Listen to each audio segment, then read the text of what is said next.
Part 1. White Clouds. Great Tree Moon. 3 houses.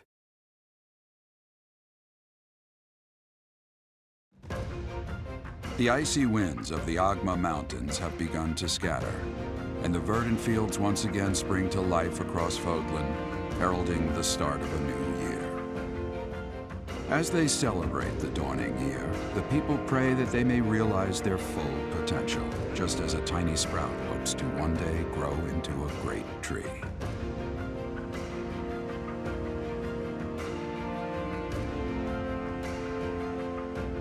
The continent of Fodlan, said to be protected by a revered goddess, has existed since time immemorial. 3 ruling powers now control the land. In the south lies a region long held by a more than 1,000-year-old dynasty, the Adrestian Empire. Beyond its borders, to the frigid north, is the home of the Holy Kingdom of Fargus, ruled by the royal family and its knights. To the east, a league of nobles that heeds no king nor emperor rules what is called the Leicester Alliance. Once consumed by a tempest of war and turmoil, Fodlan and these 3 mighty powers now exist in relative harmony.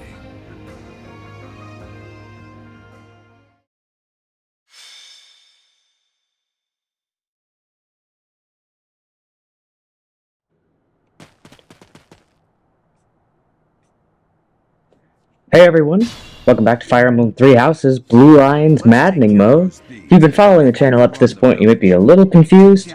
This is my version 2 of my Blue Lions run, because the first time I did this, I was a lot worse at the game. And well, the strategies I employed worked. I was unhappy with the, let's say, inefficiency of it all. My unit plans were messy and not very thought through. I made Ash my dancer, which, in fairness, Ash sucks. It's probably the best thing he can do, but it made getting movement +1 an absolute slog.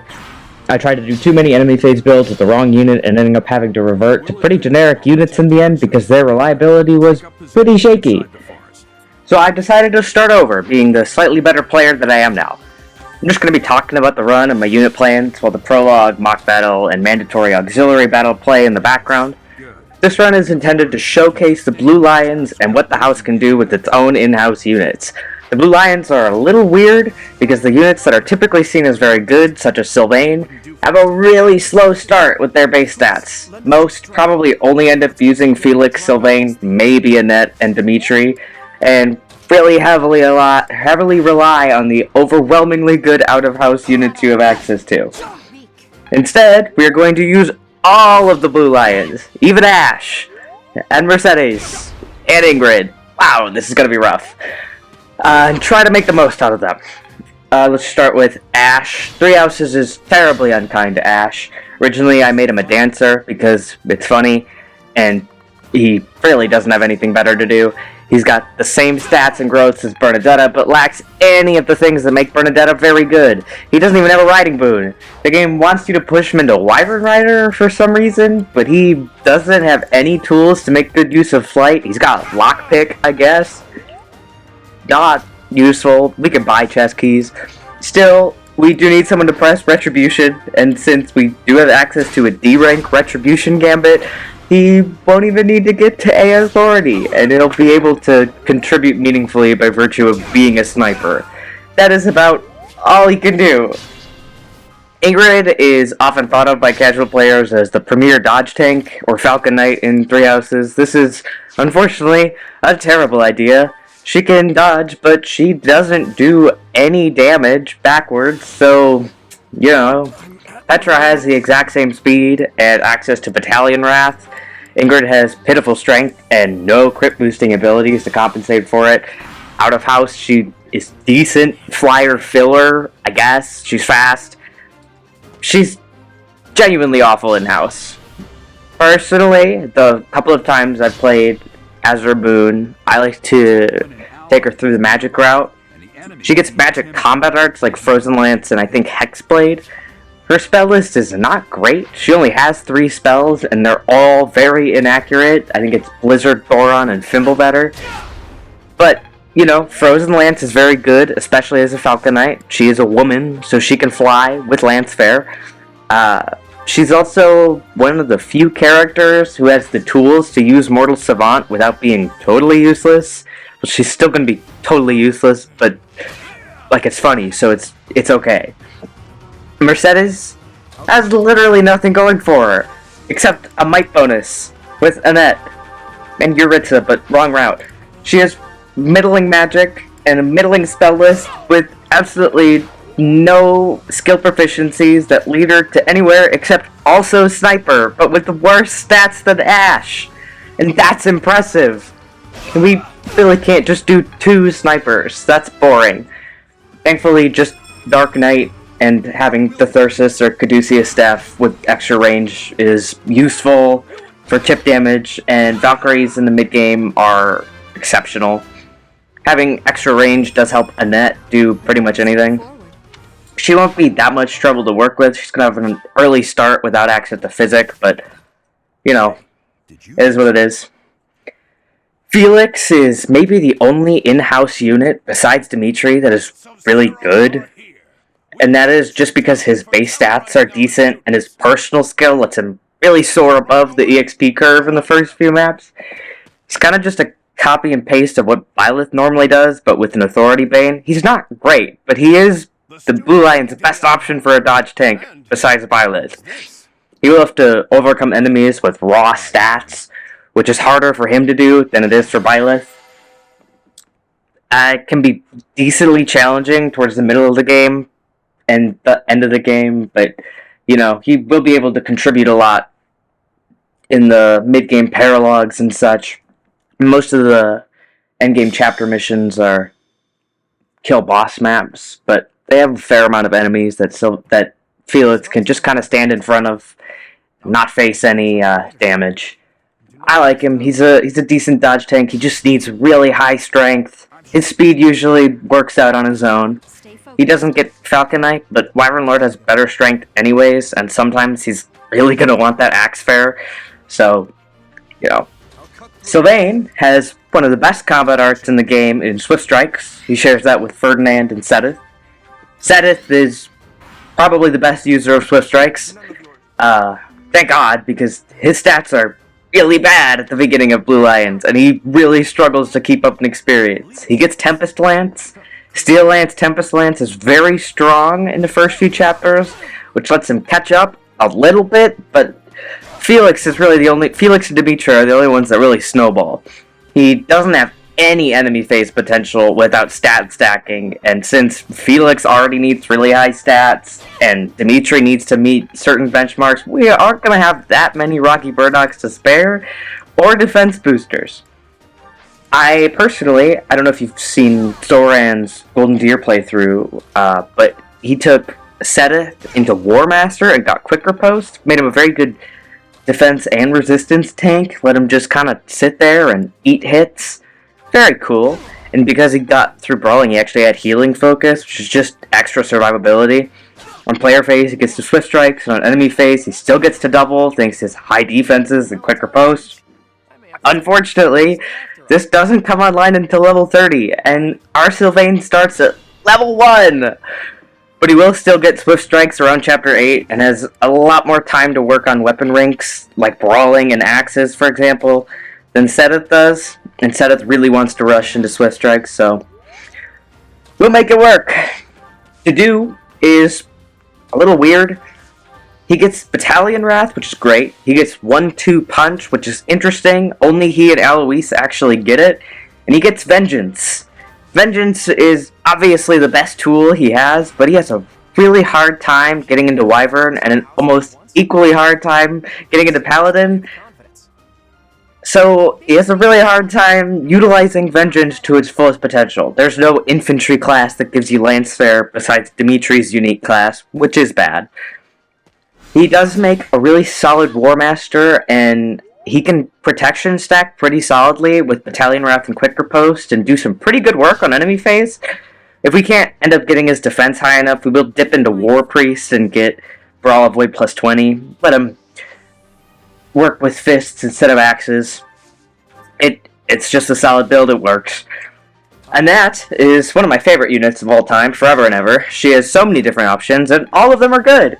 She probably has the best combination of rallies in the game. She has 2 different might supports on this route, phenomenal spells, and an Axe Boon with the Lightning Axe combat art, which is great! She also gets Battalion Wrath at A Authority, but you probably aren't going to mess around with that because her speed stat is not the best, and her Dex and Luck are decent, but middling. So, we could get Vantage and utilize it, but having to meet strength benchmarks with her is pretty tough from experience. She can compensate for her speed on player phase with Darting Blow, but on enemy phase, unless we're doing Vantage and Battalion Wrath stuff, she's in danger most of the time. Which is okay, we have plenty of units to work out on enemy phase. Still, Wyverns are amazing, and she is a very good one. 1 to 3 range with a Bolt Axe is awesome. We have to work through that Bowbane to get her hit plus 20, because it is very important for using something like the Bolt Axe. Regardless, she'll be amazing. She always is. Enough said. Gilbert, Annette's father, also joins us in this route, and he's kind of an honorary Blue Lion, and we are going to be using him. He gets into Wyvern Rider immediately, and comes with Smite, which is awesome. He's a really easy time getting into Paladin. Mounted Smite or Flying Smite is really great, and he makes a really solid filler flyer for the second half of the game. It doesn't take him too long to get hit plus 20 and Death Blow. Obviously, he qualifies for Brigand at base, so we can just toss him into that as an adjutant for Chapter 14, and we're good to go. But hit plus 20 obviously has to get into Archer, and we have to spend 50 combat in Archer. It's going to be a whole thing, but he's a great unit, and if nothing else, he gives Annette a might bonus and a hit bonus, so that's awesome. Violet is generally a great unit. She doesn't have anything, like, super special, but she has really good stats and really solid growth, and a unique 1 to 2 range sword that I think is 17 might. I could be wrong. And the combat art Sublime Heaven is phenomenal. It's just really strong. She fits into what Felix's role is going to be very nicely, but really doesn't fit anywhere else neatly. She gets a magical fist combat art in, what is it, Mystic Blow, and then obviously War Priest and Cleric have Pneuma Gale, which is a 1-2 range gauntlet art. She's not very interesting. Her Budding Talent and Faith gives her Light Magic Avoid plus 20. She can Nosferatu tank, dodge tank. I guess she's not interesting. I'm not actually sure what I'm going to do with her yet. I haven't recorded too much this run yet, so I guess we'll find out. Dimitri is Dimitri. As soon as he gets to A Authority, we've already won the game. We are going to dip into Mercenary for regular advantage for one particularly annoying map, and then we will retire it for the rest of the campaign. But we are going to keep him in his Canon High Lord or Great Lord class. It is not his best class. Paladin has higher move and is very easy to get into. In fact, it's so easy, he'll end up in it before the time skip even starts. Wyvern Lord is obviously phenomenal, albeit slightly more difficult to get into, especially since we can't tutor Dimitri at the beginning of part 2. But for the sake of challenge and canon and whatnot, we are going to keep him in High Lord and Great Lord. And that's it for the Blue Lions. Furthermore, we are going to pick up Constance, because Coco is my favorite. She makes a pretty competent Lysithea replacement as a Vantage Sweeper. She gets Rescue. She gets Mounted Rescue in Dark Knight and Valkyrie, and Flying Rescue in Dark Flyer, but Dark Flyer's magic bonuses are not great, and we don't really care about her speed if we're trying to get one-shots. Bernadetta is going to join us, obviously. Bernadetta is my favorite. She is our secondary Wrath unit.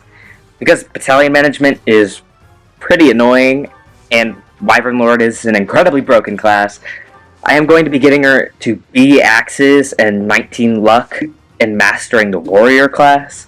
The boosted growths help her compensate a little, since a lot of our strength drugs are going to go to Dimitri and Felix to hit some thresholds. Coco, Bernie, Dimitri, Felix, and eventually Sylvain should all end up as pretty competent enemy phasers by the mid to late game. Instead of Linhardt or Lysithea, personally I'm partial to Linhardt, we're going to pick up Happy, mostly because I have never used her, and since she takes a lot longer to end up with Warp, we're going to have a little bit more struggle getting through the earlier maps without as many movement tools, and I think that's fun. She and Bernadetta will be recruited in Chapter 3 for their respective D ranks in Faith and Axes, doing really extensive monastery abuse. Had to rig advice box twice for Bernadetta. It was awful. I reset like 200 times. But it is pretty important that we get Bernadetta as early as possible, because when you recruit her at level 11, she auto levels as an archer, which is not helpful, and she comes with E axes.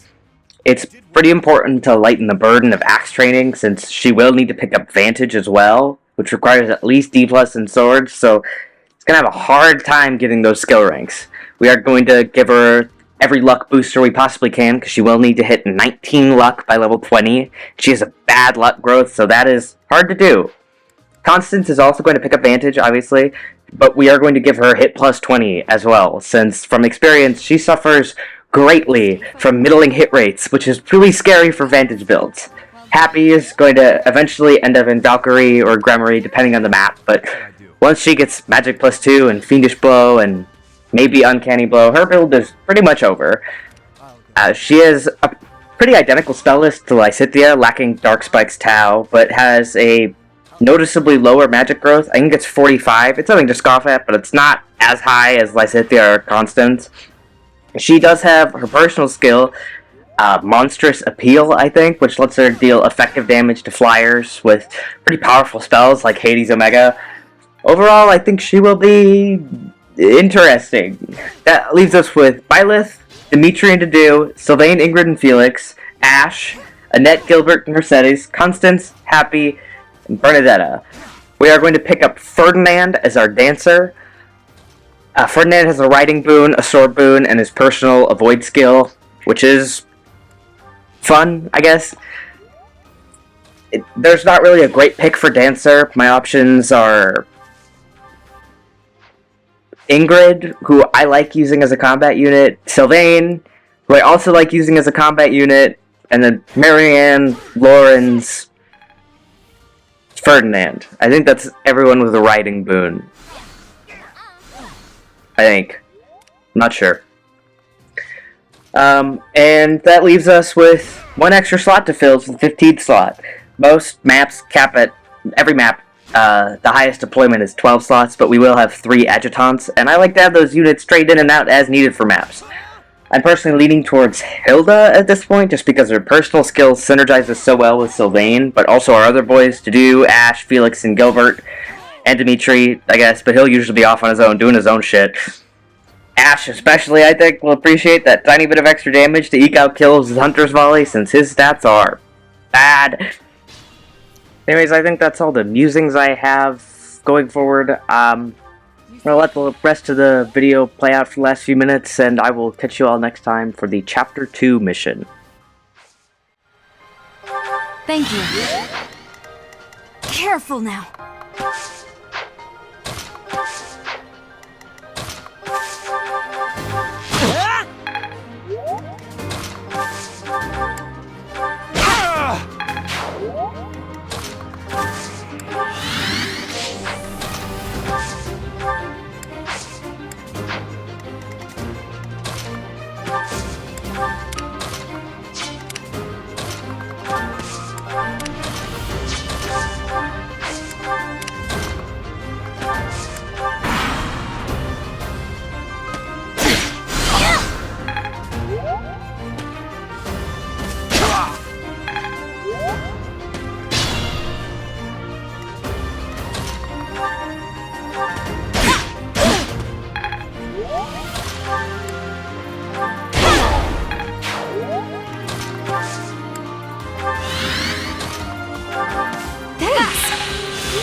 Stay vigilant.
Take much more.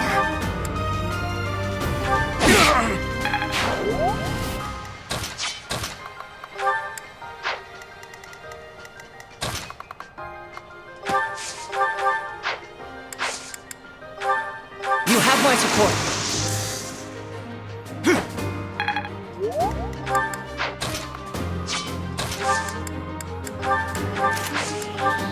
I'm on it.